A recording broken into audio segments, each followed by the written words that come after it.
The early months of 1993 saw the start of Brisca stock car racing's most damaging industrial dispute ever. Although an agreement was reached and racing eventually continued, it soon became apparent that the 1992 season had brought to a close the golden era of big league action. And John Wright's gone out of second place in 128. Proverbial rocket, still the low sorting out to go as the leader gets caught up by Mike James Backmark. 64, 98, 515. Quite a spectacular race this is developing. Trade as the leaders come by, and Andy Hodgson's in trouble in 272. Grant Sabangan rolls the car right over, and now the leader through the inside. Along with John Wright, took advantage.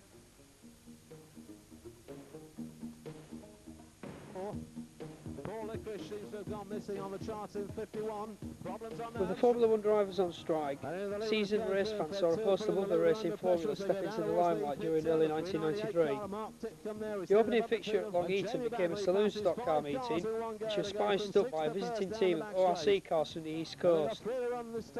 After two heats on a wet track, the visitors made Long Eaton their own, with Diggy Smith winning the final and Conrad South taking the all-comers at speeds previously unattainable around the Long Eaton circuit. The vast experience of the East Coast team put them in a different league to the local lads, and this display was to herald a new age in the Brisca Saloon Stocks formula. By the end of 1993, Long Eaton had regular East Coast drivers, and as a consequence, Brisca Saloon Stocks have now reached a new level of competitiveness. Diggy Smith from Cambridge, number 2 who leads. From 348, John Wright, that's the top two. Bagley running third in number 9 of John Wright. Amy Bagley trying to maintain his driver. And the top two come on the home straight, and Conrad South pulling away from Paul Licorice. Car of Andy Muse. Paul Licorice takes the checkered in second. 855 goes through. For the first time in F1 history, Formula Ones didn't race in April. By now, race fans were looking to Formula 2 as the new big league. It was this formula which returned to Long Eaton on April the 9th after a 10-year absence. Despite rain throughout the meeting, 60 cars raced with heat wins going to Darren Bingley, Steve Maidlow and the Woodall brothers. History was made, however, when a white-top Stu Finnegan at his first ever meeting won the meeting final, lapping red tops en route to victory. The April the 9th meeting also featured 1989 Formula 1 World Champion Ray Tilsley at the wheel of a borrowed number 6 car.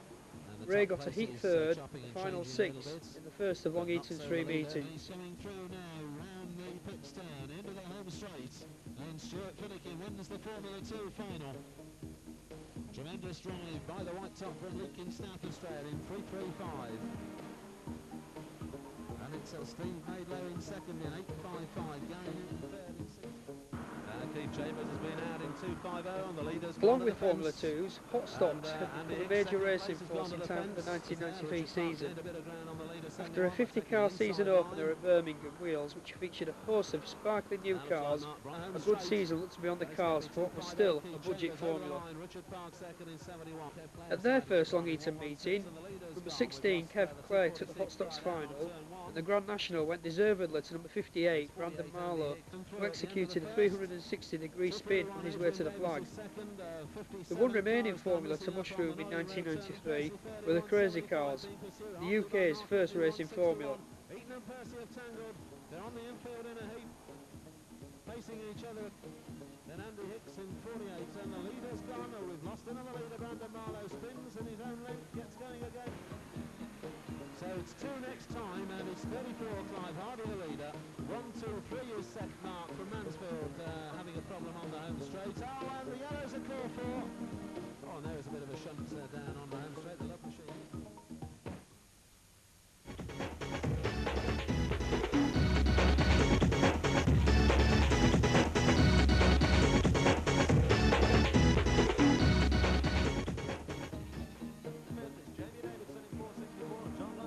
Towards the end of April, the F1 dispute came to an end, with more start money, less meetings and more driver control being the end result.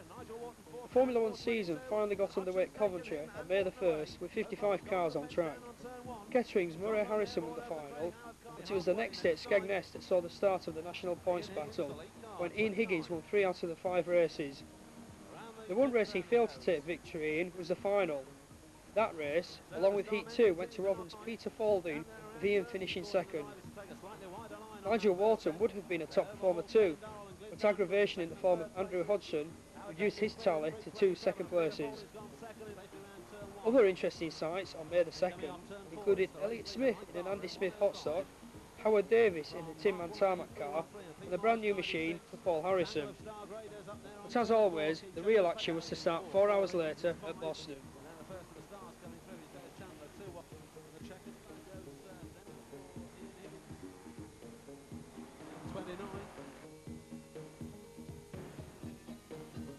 One low grader going places in 1993 was Walsall's Barry Heath, who won the first race of the season at Boston.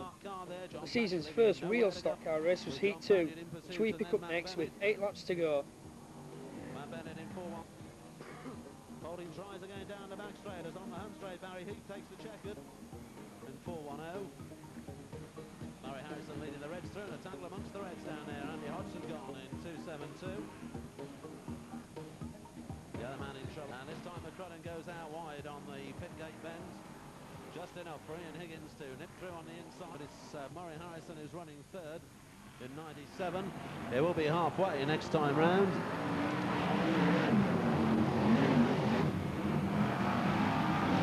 And not for the first time today, Ian Higgins will be the first man to see the Union Jack at the halfway stage of a race as he comes through in 29.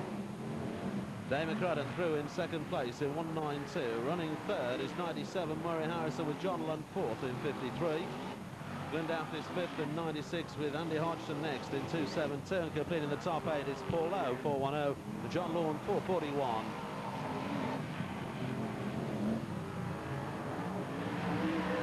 Murray Harrison working hard in 97, throws it sideways down around turn 1, trying to catch the blue top and yellow top who are in front of him at the moment. The blue top being Higgins, the yellow top being McCrudden. And they're off turn 4 and through on the home straight again. And there will be 5 laps to run next time round. There's Chandler and John Lawn having a battle, and Andy Hodgson's gone down on the turnstile bend. Ian Higgins, the race leader, coming through. The top 3 are closer together than they were. It's 29 from 192 and 97. In fact, the 192 car has dropped back now. 97 Murray Harrison goes second with John Lund third. Still tracking after Ian Higgins. Murray Harrison 97 working well. John Lund not completely out of it. And that was 4 to run with Higgins the leader. Harrison second and Lund third, and Higgins held up by back marker Paul Lowe, and Murray Harrison's right there with him in 97. As they go down to turn 3, Higgins, Harrison and Lund bumper to bumper. Higgins goes to a fence post. John Lund scents victory and goes for it well. It's Murray Harrison leading in 97. Lund tries to climb all over him on turn 1 but doesn't succeed. He'll try again as they go to the back straight. Down the back straight they go. Murray Harrison leads in 97 from John Lund in 53. Past the Ian Higgins car, they dumped on a fence post as Lund climbs all over Paul Lowe. There's just a couple to run this time through. Or maybe that mistake by John Lund has just allowed Murray Harrison to go clear, because it's a lap and a half away from victory. Andy Hodgson's gone to the infield 2.72, so he's out of it as Murray Harrison comes off turn 4. And there is the last lap board for Murray Harrison, 97 from John Lund, 53. They're onto the back straight. They're a long way clear of the rest. I think it's Dave McCrudden who's running third, but it's Murray Harrison the leader, 97, coming around turns 3 and 4, off the turnstile bend and onto the home straight. And Murray Harrison wins it in 97.3. Dave McCrudden coming in 6th. And John Wright's patience wearing thin there. Following his 4 out of 5 race wins at Skegness, Ian Higgins could only manage a consolation second. That race went to Boston specialist John Wright. Neither driver would finish the final, which we join next on lap 4. Once again, having pushed him out harder towards the fence earlier on. Or should he sit there and hope that Ian Higgins hasn't got the power to catch him? Was the advantage over 29 Ian Higgins. Down the back straight for the last time, and Howard spins away to the infield. Ian Higgins comes in with a late burst, but doesn't connect and goes out wide, leaving John Wright to come through and take the checkered. John Wright wins it. Ian Higgins is second. He's up there on the turnstile bend. Barry Heath the leader, 3.43 from John Paget second and 4.49 of John Wright third in 1.28. Matt Bennett's cooked it coming off turn 4. John Lawn has done likewise as 4.13 and 4.41, losing ground down there. And 3:43, Barry Heath the leader, fired up from a race win earlier tonight. John Paget second, John Wright is third. Going through fourth, it's Richard Knight. Paul Lowe is next, and then Dave McCrudden. And Lowe and McCrudden clobber the fence hard at the end of the home straight. They tangled up and lost steering, and both went in. Both are okay and mobile. And Barry Heath in 3:43 has the lead from John Paget in 4:49. John Wright is third in 1:28. And then there's a gap back to the rest of them, and those three have it between themselves at the moment. And that's first man Heath, second man Paget, third man Wright as they go down the home straight towards turn one. It's Murray Harrison in 4, there's Chandler 5, Peter Faulding 6, Shane Darrell 7, John Lund 8, Richard Knight is 9 and Warren Hunter 10.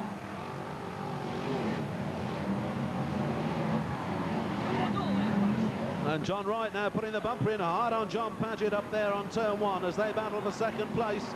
But Paget held on that time. And they've gone in a heap down the back straight. John Paget shunted into the fence there, a loose wheel bouncing down the infield. They went in hard with John Wright and Ian Higgins. They're in a heap down on the back straight. Somebody else has joined them, another couple have joined them. And it's 97 Murray Harrison who's taken over the lead.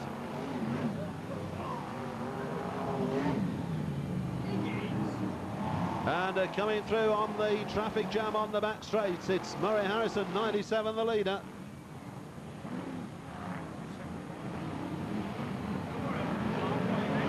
It will be halfway next time through, with Murray Harrison looking to make it a double, having won the final on Shale at Coventry last night, trying it again on Shale tonight at Boston.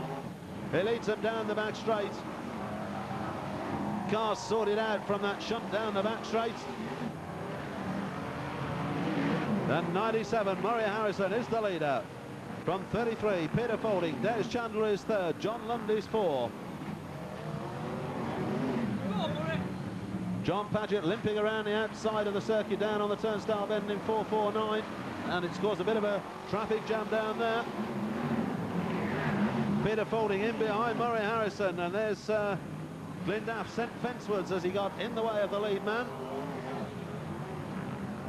Now Faulding chases Harrison down the back straight, and there's the snooker shot into the parked car. So Peter Faulding snookers Murray Harrison down at the end of the back straight and goes into the lead with Des Chandler second.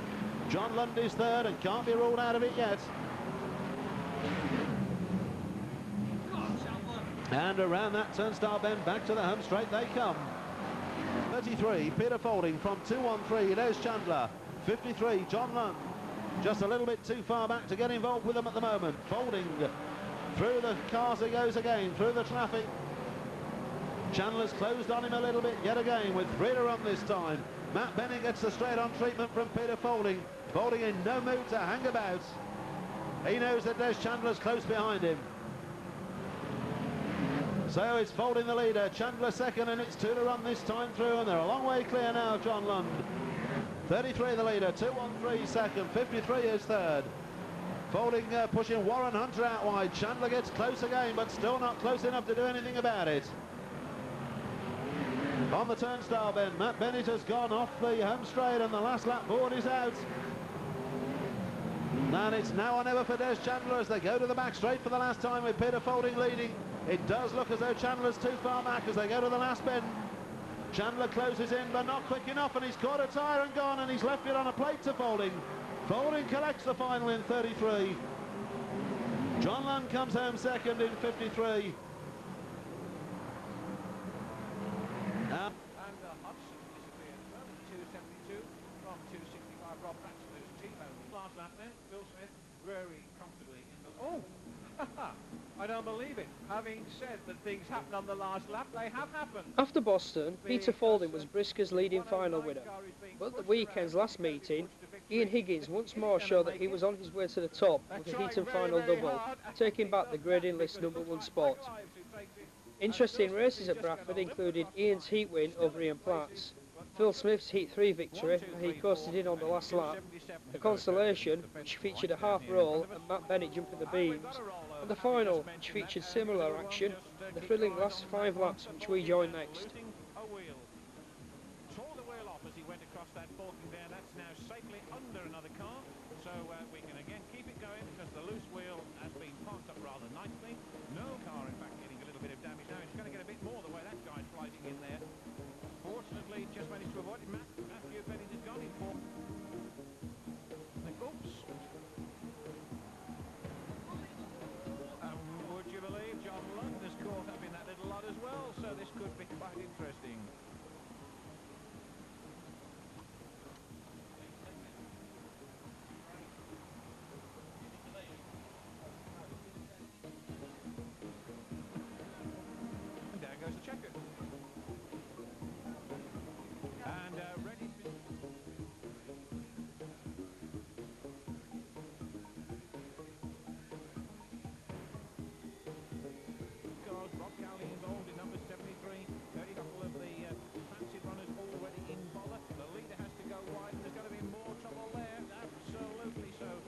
29. Ian Higgins is the leader from Platts in number 77. Platts getting a little bit closer as they circulate around this oval. 29 and 77 in first and second place at the halfway, Mr. Starter. So into the second half we go with car number 2 and 53 having a ding-dong of a battle for third and fourth places. Then comes Warren Hunter in car number 20 and Andy Clark in 169. Jamie Davis in 464. Down that back straight and really are moving very rapidly around here now. Ian Platts in car number 77 still chasing Ian Higgins in car number 29. It's the number 29 car that leads out of turn 2 down the back straightaway. 29 and 77 in first and second places. Then comes John Lund in number 53. Paul Harrison in number 2. Warren Hunter in number 20, Richard Mason in trouble again on the pit bend in car number 202. Now Ian Platts in number 77 is still chasing Higgins in number 29, and back markers might well have a say in the final outcome of this event, because Higgins is mixing it with those back markers now, and that's given the opportunity for Platts to move right up, and it could be the old heave-ho with the bumper any minute now as Platts winds it up down the back straight, pushes Higgins wide. Higgins though manages to keep his line, desperately trying Ian Platts to come from the inside, but he fails to do so on that occasion. It is still number 29 in the lead from 77 with 5 next time, Mr. Starter. So with 5 laps to go, it's Ian Higgins in car number 29 from 77, Ian Platts in that second place, and those two are now right away from John London in third place in car number 53. Into the home straight they come. Still number 29 and 77. Higgins knows that he's got bother behind him. He might get caught up there, but it's Platts in back who goes. Ian Platts goes there, and John Lund has gone through in car number 53 to take second place as Platts desperately tries to rejoin in car number 77, but that's left it wide open now for Higgins in car number 29. Surely he's in with a more than a real chance now, but Lund is blasting his way around here. It's a terrific straight of knots in car number 53. It's 29 and 53, first and second places. Then a little bit of a gap. Ian Platts is still there in number 77, but lower down the field, Paul Higgins is in the frame as well. Sorry, Paul Harrison is in the frame in car number 2. We're really getting taken away here with all sorts of things happening at last. A race which has really livened things up here at the moment at Bradford. 77 and number 2 getting a little close now, and Paul Harrison, is he going to have a go? He might well do, just give him half a chance. Interesting now, Lund still really winding it up, but Higgins keeping that distance, and we're coming through onto the last lap. If it's going to happen, it's going to happen now. As Higgins goes through in car number 29, John Lund still chasing him, winding it up well into turns 1 and 2. Keep your eyes on these two cars as they both go onto the last lap. Ian Higgins in car number 29, down the back straight into the pit bend turn for the last time. John Lund desperately trying all the time to catch him, and just look at Lund coming around that corner, eating up the distance all the time. But it's Higgins across the line in first place in car number 29 from John Lund in car number 53 in that second. Equally as relentlessly as Mason in turn pursued Sykes in the earlier stages, trying to get through, and then it's John Lund, in fact, who was pressing him. Let's get back over. Around goes number 3 over there. Richard Mason, in fact, helping him to spin it, and the rest, well, spread. There's the checker flag. Mason takes it. That's it. They've got the green, and we're racing with the Formula Ones back along. The Formula One's return carried on to Long Eaton on May the 8th, where the Big League contested the annual Spring Classic. Heat 1 went to another 1993 revelation, 128 John Wright. John was the top race winner towards the end of 1992, and at this point in the season he was heading for his first star grading for around 6 years. Other races went to Richard Mason, Steve Smith and Junior Wayman, who gave his views on the sport after his Heat 2 race win.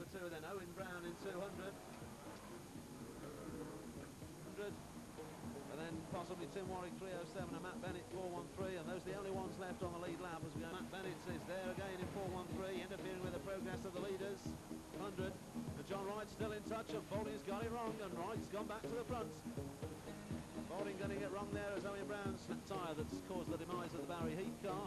He pulls away onto the infield as the 1-2-3 come off turn 4. It's 164, Jamie Potter from 515, Junior Wayman, and 77 Ian Platts. Wayman nudges Potter aside and goes through into the lead, and now Platts comes up behind Potter as they go down to the pit turn. Platts tries to put Potter in but gets it wrong and turns himself right around, and that leaves Potter sitting there in second place. Early on. And Ian Platts managing to only drop a couple of places because they're well spread out, but the checker's about to go out. And it is Junior Wayman who takes it in 515. Jamie Potter comes home second. 1993 was Silsden crowd pleaser Frankie Whitman Jr. Congratulations, Frank. Good evening, Paul. Thank you very much. Good race here, that. You seem to be in 5th place on the end of the 2nd, 3rd lap, but you got a good break from the back of the Reds? Yeah, just nice and steady through. There were some gaps appearing, so I just took them through and caught Jamie Potter up towards the end. Quite a good race. I was testing some tyres, so we're all right. There seems to be a big gap before you. Potter had, what, a quarter of a lap, half a lap lead here with only a couple of laps to go. You seem to narrow that down very, very quickly. Yeah, I knew he was up there, and I thought to myself, I was just trying the tyres, see what they were like, and then I concentrated on catching him. There was plenty of the race left, so I caught him towards the end. A lot of disappointed fans at Bradford, Frank, when you came out on track, couldn't get the car started. What was the problem there? The points in the condenser inside the magneto were playing up, and we did get it running eventually, but it was later on in the evening, so it was a shame. But when you've had the car running, it's certainly on form. You were the top point scorer at Coventry. What are your aims for this season, Frank? National points? No, I don't think national points for this year. It takes a lot of effort, a lot of money, and I just don't think we can do it, so we're just going to concentrate on the championships and the world final. Of course, the first of those qualifiers starts at, I think it's Crewe, is it, that it starts on May the 15th? Will we see you there? Yep, surely will. Long dispute, a long damaging dispute, Frank. Now it's all over. How do you think us, the spectators, are going to benefit from it? Hopefully, once we get everything sorted. We've still got problems with the tyres. When that's sorted, I think it should be a lot better. Time will obviously tell if the spectators are going to come back, so we'll just have to see. I've heard the words a new set of driver commitments going to be enforced. What does that supposed to mean? Driver commitment? Yeah. I just suppose it means that now that the promoters are playing the game, if you like, the drivers should do the same and make the efforts to race. So. During the close season though, Frank, have you been taking a few journeys down Temping Bowling and being beaten by a young lady as well? Only once, only once. Yeah, we're alright. Yeah, good winter, nice and quiet. You've got to do something else, and it was very good. I hear there's a could well be a new tarmac car on its way, Frank. Yeah, don't think it'll be out at Bolton next week. Hopefully it should be out week after at Northampton. So. Any new radical ideas or anything incorporated into it? No, not really. It's very similar to my shale car here, which I built last year, so it should be very good, I think. That car sponsored by Tim Mann again? Yeah, it's Forge Diesel Services car, yeah. OK then, Frank, thanks a lot for your time and all the best in the final tonight. Thank you very much.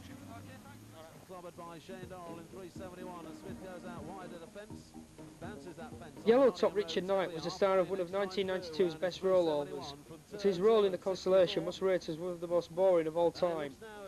A much more sensational event was the second 1993 final win by number 29 Ian Higgins, which we joined in the closing laps. 29 from Chandler, 2-1-3, off turn 4 and on the home straight. The lap boards are out. This is the closing stages. 77, Ian Platts has retired at the infield. And Higgins and Chandler are down the back straight together with 87 Murray Harrison some way back behind them in 3rd place. And it will be 1 lap to run this time, and here's Chandler trying to get the better of Higgins as they go out onto the last.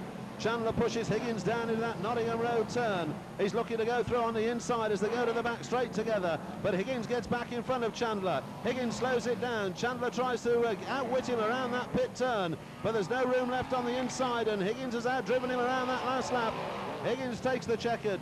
Chandler finishes second with John Lund third and Murray Harrison 4, and Kev Smith and Paul Harrison next in line. Racing, he's won 2 finals in his career at Northampton and Bradford. When the past week he's equalled that, winning the final at Bradford last week, and also tonight along Eton is Bradford-born driver Ian Higgins. Congratulations, Ian. Thank you. Well, you've had a successful return to racing, you could say. How do you think it's gone yourself? We're very pleased as a whole team, really. Couldn't have gone better, I suppose. Long Eton's my worst track, has been for years, so to win a final here is something else. Really pleased.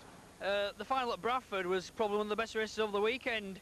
You held out a very strong challenge from Ian Platts, and then John Lund was closing very strongly in the last couple of laps. He held your nerve. What was going through your mind then, Ian? To be honest, John Lund wasn't closing quickly. I slowed down because I knew exactly how many laps we had to go. Mark Webster pulled out in front of me, and I decided it wasn't worth the risk of trying to get past him. And I saw Lundy coming, but I knew I was safe. So it may have looked, from a spectator's point of view, like Lundy had suddenly come on in leaps and bounds, but we'd actually backed off. But yeah, the race we had with Ian Platts was real good. He's a good hard driver. He's what I call a stock car driver, the same as myself. And he went for the big one and it didn't work. And tonight you had Des Chandler to contend with. Yep. Des he's another stock car driver, really. He's very aggressive. I would have said personally that he did it a bend too early. I wasn't expecting it at that bend, which maybe helped me, or that might have been his plan, but with one bend to go, you know he's there, don't you? The Grand National, I think, were really one of your best races. You're absolutely flying through there. You got through most of the red tops. You're in 6th place on the penultimate lap. Yeah, and then all out the window. We had the same Bradford in the Grand National last week. We were laying 4th, and we got a puncher, which was very sickening. Not for the points or anything like that, but just to be able to do it from a lap down. Tonight again we were absolutely flying round, and coming out the last corner, White Top pulled across the front of Jeff Nichols. John Lund went one way. I should have known better really and followed him, but I went the other way and ended up copping for the White Top, unfortunately. You mentioned the points in the provisional points list, and you're in 3rd place. Is there any sort of, are we looking for flashing lights? No, not at all. We're looking to enjoy ourselves, which is what we're doing now. Just to go out when we feel like racing, to go out and race, and that's it. No flashing lights, no world champions, no national points. Interesting that you won the final here in Bradford, of course, on shale, but you also did well at Skegness on tarmac. Same car as well, I think. Yep, same car. Good old 8-year-old shale tank, really, but no. Yeah, 8-year-old car. Built by Brian Butterfield, number 210. We bought it off him 4 years ago. Barry Hunter, the New Zealander, raced it in the 1990 Odsal World Final, and we decided we liked the car, so we altered the roll cage so it fit me better. And yep, it's an 8-year-old car and going well. Okay then, Ian, thanks a lot for your time, and we'll look forward to you getting a lot more of those chicken flags this season. Well, we hope so. As long as we have a good time, that's all that matters. Okay? Formula 2 and 622, Darren Bingley will be having to try his luck again in the consolation, as will 52 The first crew meeting of 1993 was a Formula 1 and Formula 2 event which attracted so many cars, pit space actually ran out. 48 Formula 1s were in attendance, with over 60 of the junior Formula, including Scotsman Rob Speake, looking to gain experience for the September World event. Although Rob Speake took Formula 2 Heat 2 with ease, problems put him out of the final, which went to number 8855 Steve Maidlow. Formula 1 Heat 2 saw victory robbed from John Lund when a technical red flag decision gave the race win to Phil Smith. At this point in the season, John seemed very complacent about the national points, and although no one had proclaimed their wish for the silver roof, Peter Falding was increasing his lead. The Formula 1 consolation went to Barra Heath, but the top man in the F1s was Peter Falding, with a runaway heat win and a very impressive final victory in his 3rd shale car to see action in 1993. Next up is that final, which we join as Falding catches up with long-time race leader Des Chandler. Then it's 202 Richard Mason. Problems on that pit turn for 508 as it goes up and comes down for Peter Falding 33 to win heat 1. 240 drifts wide on that pit turn and collects the 157 car in a big way. Number 1, but he's going to have to start looking in his mirror because he's got 855 Steve Maidlow for company as they go around that pit turn. Down the back straight goes speaking car number 1, Steve Maidlow 855. In goes the bumper into that top turn. World champion having to look to his laurels. 3 laps remain, and number 1 from 855. That's still the 1-2. A couple of others. There's a checker flag. Well, speaking car number 1 will win Heat 2 Formula 2 from 855 Steve 371. Then it's Dave McCrudden in 192. 121 Chris Wilkinson gets the push around from Ray Williams in car number 26. Then it's Mark Webster 226 under pressure. 80 John Anchors and 371 Shane Dorrell getting a bumper into that pit turn once more. 109 Phil Smith with 226 Mark Webster. Then it's Dave Berrison in 260. 53 John Lund. 71 Shane Dorrell. 109 Phil Smith. 260 Dave Berrison. Tap wide by 53.43 to win the Formula 1 consolation. Some problems here coming around that final turn. A couple of the placemen got caught up, and 236 Mickey's will get second. 2-1 and 382 Paul Pennington. I think there's only 9. Okay, Marty 60 and 213. 77 and 33 with 26. The Reds are on the scene in force now. Down the back straight they go, and 202 Richard Mason tries to wipe out the 296 car in front of him, takes himself into a spin, takes out 260 Dave Beresford, and 183 Paul Marlow will go through to the lead once again. But Des Chandler in car number 2, 1-3 is going through to take that from him, chased by Ian Platts in 77, 33 Peter Faulding, and 260 Dave Beresford, with Ray Williams really getting stuck in amongst them in car number 26. 515 Frankie Wayman Jr. has arrived on the scene. 77 Ian Platts will lose his place. And it's Des Chandler in car number 213 from Peter Faulding in car number 33, who looks quicker. 515 Frankie Wayman Jr. in 26 Ray Williams. Andy Clark in 169 now, with John Lund in car number 53. We've lost Phil Smith in 109, who's on the infield. Barry Heath is out there too in car number 343. But still, Des Chandler in car number 213 leads the way. It'll be halfway next time, Martin, please. 464 minus a tyre onto the grass. And Will Fawns has gone out in car number 91. We've lost Dave Beresford in 260 in that pile on the entrance to the home straight. 212 Frankie Wayman's on the grass as well, and 213 Des Chandler is leading from 33 Peter Faulding. 515 Frankie Wayman Jr. Then it's John Lund in car number 53, Ray Williams 26, Ian Platt 77. But still 213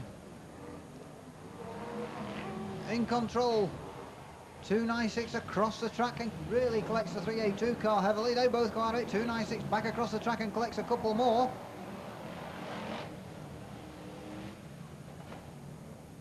.34 Mile Brown puts the bumper in on 242 as they go into the pits turn. Back markers in front of the Leeds car, but still 213. Des Chandler leads the way from Peter Faulding in 33, who's up to challenge him as they go down the back straight into the top turn, and 213 drifts through on the inside of 236. 33 follows him down the inside line. Des Chandler 213, Peter Faulding 33, Frankie Wayman Jr. 515, and John Lund 53. Ian Platts in 77, but still Des Chandler is hanging on to his advantage and repelling the attacks of Peter Faulding in car number 33. Inside the back marker 215 car. It's 5 next time, Martin, please. 5, and 213 still has it. There's some clear track in front of him as he goes down the back straight, but 33 Peter Faulding is closing in behind. Can't get the bumper in this time. 213 and 33. But they're quickly coming up on other back marker cars. It's still all to play between the two of them. And 53 John Lund and 515 Frankie Wayman Jr. are not far away. Ian Platts completes the top 5 in car number 77. 4 laps remain, and still Des Chandler in 213. Doggedly hanging on to his advantage. He goes down the back straight once again. The back marker 242 is in front of him. He'll nip through on the inside line, or will he? Yes, he will. Chance for 33 to close right up. He's right on his back bumper as they go round that turn. Once again down the back straight, 213 just pulls out a length. 33 will get a nudge in on the top turn once again. This time around it's 2 to run. 213 Des Chandler, 33 Peter Faulding. Still all to play for. 53 John Lund is beginning to take an interest in this one though. He's third. He's still got a lot of distance to make up on the leading two, but anything could happen between them. So yet 33 just nudges 213 wide, comes through. Here's the last lap. Peter Faulding in car number 33 looks to have timed his attack to perfection. He goes round the pits turn. 213 is still chasing as hard as he dare, but suddenly 33 seems to have found an extra gear. Around the final turn he comes. Peter Faulding in car number 33 comes down the home straight to win the Formula 1 final, and a tremendous final it was. 213 Des Chandler was second, 53 John Lund third, 515 Frankie Wayman Jr. was fourth, Ian Platts was fifth in car number 77. The first piece of really good news in the 1993 season was the return of Chesterton to Brisca. After 20 years as a ground track, the reopening meeting, which was a World Championship qualifying round to boot, turned out to be everything a Formula 1 meeting should be. The inaugural race went to Long Eaton's John Wright, but Johnny Goodall's Heat 2 victory set the pace for the consolation, which was won by crowd favourite Frankie Wayman after Andy Hodgson, Jamie Davidson and Junior Wayman destroyed themselves in the closing stages. Heat 2 is picked up just as it gets interesting. One of those back markers, Jason Holden, spins away on turn 3. Oh, the leader's in trouble. He's hooked up with Paul Higgins and gone straight onto the fence at the end of the home straight, and Johnny Goodall regains the lead in number 5. It's coming up to halfway next time, and it's Goodall the leader from Howard second, Stevie Hodgson third, and Jamie Davidson 4. Richard Mason and Paul Higgins still in a heap at the end of the home straight. Mason running again now, but he's already been lapped. And into the second half we go, with Johnny Goodall the leader in number 5, Stevie Hodgson second in 1:72, Craig Howe third in 52, fourth is 4:64 Jamie Davidson. In 5th it's Ian Higgins, 6th Peter Faulding, 7 Matt Bennett, and 8 Des Chandler. From the 9 and 10 could well be Richard Mason and Russ Humphrey. Hodgson takes the lead and spins out at the end of the home straight, and Johnny Goodall has regained the lead yet again. So Hodgson in a heap at the end of the home straight, and the race leader is Johnny Goodall, number 5, from Craig Howarth in 52. And the previous leader, Richard Mason, has now retired to the infield in 2:02. They've got just 5 to run next time through. Johnny Goodall in number 5, being chased by 52 Craig Howarth, and then Jamie Davidson in 4:64 and Ian Higgins in 29. Then they come through on the home straight, and Jamie Davidson gives the bumper treatment to Craig Howarth, trying to shift him, but to no avail. Rob Bradsell in there amongst them in 2:65, a lap down on the charts, but having a battle with them. And there's Ian Higgins trying to take some action up front. He nudges Jamie Davidson aside. There's 3 abreast coming off that turn into the home straight. Something's got to give. Higgins and Wayman and Davidson battling away, and meantime Johnny Goodall continues to lead. And there's Junior Wayman in a heap again down on turn 1 in 5:15. Some lively action down in the places, but the veteran Johnny Goodall still leads as we go on through the closing stages. It would be to see the veteran who raced here many years ago win this one. He's under pressure from Ian Higgins as they go to the back straight for the last time. Goodall leads them down to turn 3 in the number 5 car. Higgins closes in, but he's not close enough to connect bumpers. And Johnny Goodall's coming off turn 4 to collect the checkered. And Goodall wins it. Second over the line is Ian Higgins in 29.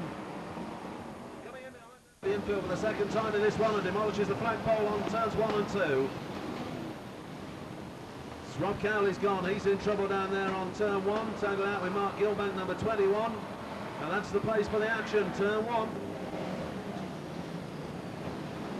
Ellen Brown's been out onto the infield and back on. Tony Smith having a rough ride this evening at 1:95. And we spot the leader now in Paul Lowe in 4:10, or at least it was last time round. It's now Barry Heath 3:43, and Paul Lowe's being climbed over by Jason Holden down on turn 3. And that's the leader on the home straight, Barry Heath in 3:43. From Wolf Warms 91. Right.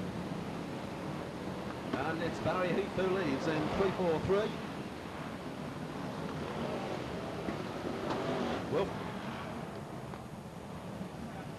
And the leader's gone. Barry Heath has cooked it at the end of the home straight, and that puts Wilf Warnes in the lead in 91. Oh, and Wilf Warnes, another leader in trouble, and he's cooked it down to the end of the back straight. He could be 38 Jason Holden who takes over. The leaders are down on turns 3 and 4. 1:5, a 1:69, a 2:72, 2:12, 2:36. That's our leading group tonight, because they're all juggling with it. The yellows are called for. We've gone caution.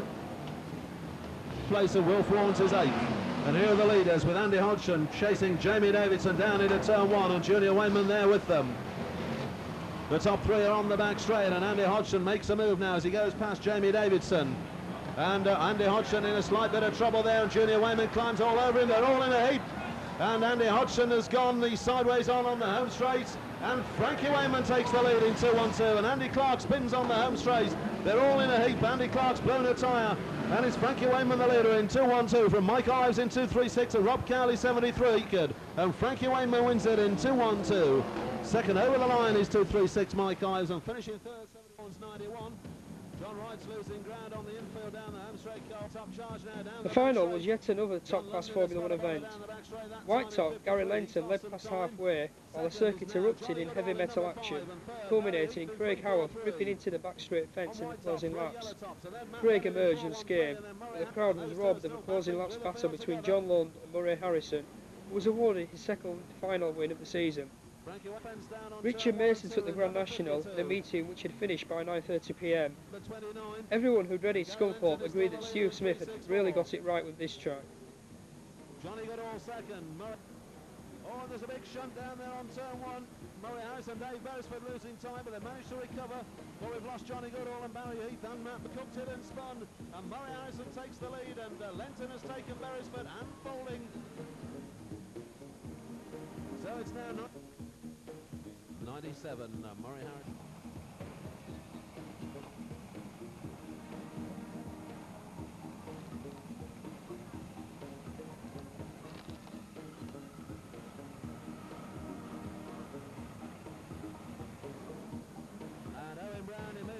Under pressure from Richard Mason.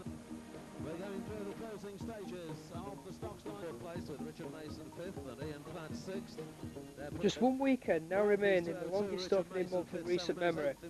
Saturday featured World Championship qualifying racing at Long Eaton, where races went to Platts, Falding, Frankie Wayman Sr. and Jamie Davidson.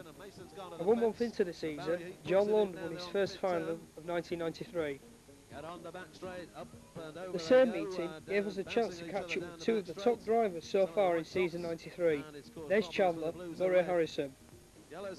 At this point in the season, the 213 driver missed out on 3 final victories. At Boston, Des messed up a last bend attack on Falding.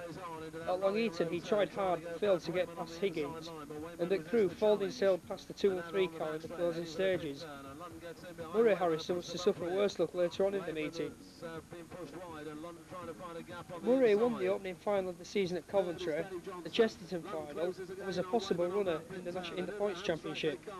But an injury at the following Long Eaton meeting put him out of racing for months. Martin Southers bounced the fence and removed a front wheel down the back straight. Then he turned sideways on and causes problems for some of the other drivers. Craig out. Dave Johnston is second in 383. Yellow's a caution. And 380, Stephen Kaiser is the race leader as we go into turn 1 in 380 with the reins coming steadily down and a big shunt at the end of the hit. It comes under pressure from Bert Finnegan as they go up to the Nottingham Road turn. The two of them have tangled out and that's Folding T-boning Vinu from Des Chandler 2-1-3 and Hodgson's gone and Chandler's climbed all over him at the end of the home straight and Ian Platt. 1993 season, scoring 3 seconds in finals. Congratulations, Des, on your promotion to Superstar. Thanks very much. It's been a hard graft actually for the first month. How did you go from the back, Des? Not too bothered really. I thought there was somebody around. Right, Mr. Cowley? Easy, Robert. Well, 3 second places, Des, all on Shale. That second the final at Crewe, we thought you were going to get that for a second or two. Yeah, so did I, but I mean I could see Peter behind in the mirror and I knew he wasn't going to settle for second. And you know, being a rare visit at Crewe, you must have been really pleased with the way the car were going though. Yeah, we went up there once last year with the car and we were fairly pleased, but with the car being fairly new, we didn't want to go back again, but it's had a fair old bit of stick now, so we're back out on Shale with it. Here as well, we thought you were going to get past Mr. Higgins. You caught him with 2 laps to go, managed to stick that bumper in. Yeah, but Ian Higgins is a red top driver, so he knew I was there and he knew what to do to keep me back. I mean, he just stood on his brakes. Good driving, really. Another bad luck story at Boston as well. Yeah, I know, yeah. I was out to get Pete on the last corner and I think he knew I was there and he dived into the last bend and caught a marker tyre with the front inside wheel and it landed directly under my front axle, which put me straight into the fence.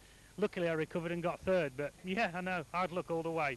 Your car seems to be performing well on Shale, Des, but seems to be a few problems on tarmac, would you say? Yeah, basically we just haven't bought the correct tyres for tarmac yet. When the tyre ruling gets sorted out and they bring out a tyre which is going to be suitable, then I'll buy a few, but at the moment I'm not bothering, I'm just going for places. We'll be looking at any more new metal this year, do you think? There's one part built at the moment, so it depends on how much racing we do really. With the World Final being at Coventry, Des, are you looking to surpass that 3rd place you got there last time? I'd like to, it'd be very nice, but first meeting out, I mean, disastrous, wasn't it? First meeting, absolutely disastrous. But you won the final there, of course, at the last meeting last year. That's right, yeah, and then we started the season off with the first meeting at Coventry, and I think we finished the race, one race, and that was it. Back in the buzz with car damage, really, suspension damage. I heard somebody mention the sponsors. You've obviously had a lot of backing to get to where you are nowadays. Well, it's all down to Bill, really. I mean, the workshop space and everything else, and I mean, the engine belongs to Bill as well. So it's really Angus Lift Trucks. I mean, everybody else has been kind enough to give me some help with the coach, but yeah, it is. Without sponsors, you're dead. Well, thanks a lot, Des. Congratulations once again, and we hope to see you on that roster at Coventry. It'd be very nice. Just the once this year, it'd be very nice. Okay then, Des. Thanks a lot, mate. Cheers. Another driver enjoying an explosive season to 1993 is Kettering-based Murray Harrison, who scored his first ever final from the red top grade at Coventry, repeated it again at Chesterton. Congratulations, Murray. Thank you very much. The Coventry final, it's the first time you've ever got a final at Coventry, first time from red top. It's the place to do it. That's right, yeah. A lot of times have eluded me, but this time things come good.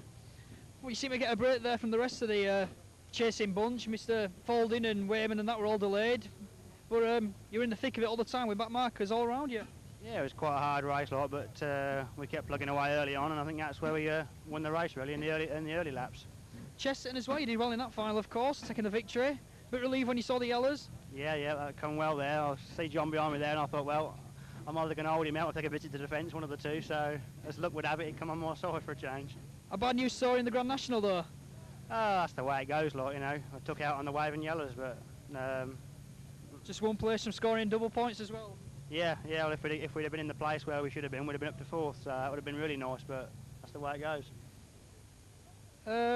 What did you think of the track at Stoke then, Murray? Return there, first time in 16 years. You obviously enjoyed it. Do you think it'll be a success for Formula Ones? I think it could be a good success for Formula Ones because there's a lot of action every race. Every race is really hard to get through the field. I mean, spectator value must have been really good. I heard a story you had a bit of engine trouble, was that right, after Bradford? No engine trouble. Don't say things like that. So when we didn't see you at Crewe or Buxton? That was mainly because we stayed at home working on the new car. Like. A new car coming out then? New tarmac car, be another couple of months away yet at least, I think, before we'll be out. But it's hard work trying to build a car and race at the same time.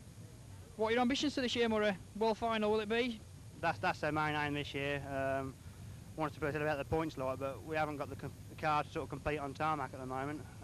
Maybe when this new car's done, maybe we might have a bit more chance there then. But the semi-finals are what we're trying to aim for the new car. Get that right for there, try and give me a decent chance to get a good position for the world final. Be a big thank you, no doubt, to Frank Beale. Oh, no doubt, yeah. Frank's been superb. Without him, I couldn't be where I am today. Okay then, Murray, thanks a lot, and hopefully we'll be seeing you on that roster at Coventry, perhaps. Well, we hope so. Okay then, thanks a lot then, Murray. Falding might well help me with the bumper work, but Richard Mason decides to help Peter Falding. And in the outcome of that is that it's Falding who almost gets shoved off his line as a hasty recovery on maybe something like that. Down around as the bumper goes in, Barry Heath could well be helped. Very much so, around the Bradford turn, but he shuts the door as they move on the last lap. This time Barry Heath might well go wide in 3:43, but again he shuts the door on Dave Beresford. Beresford holding his line nicely down that back straight and back mark. Could have repercussions here, but he goes round that bar, comes as Barry Heath. It's going to be Barry Heath who takes this one. Out of turn 4 for the last time and into the home stretch is Barry Heath. It's 43 side. So that gives us a nice little lead. Oh, and the lead is in trouble again as well. Craig Howard departed. So it's Junior Wavers, which saw Junior go somewhat strongly. Away goes Bromley, car number 14, put away there by 3:43. He looks as if Junior Wayman's done in 5:15, which he has.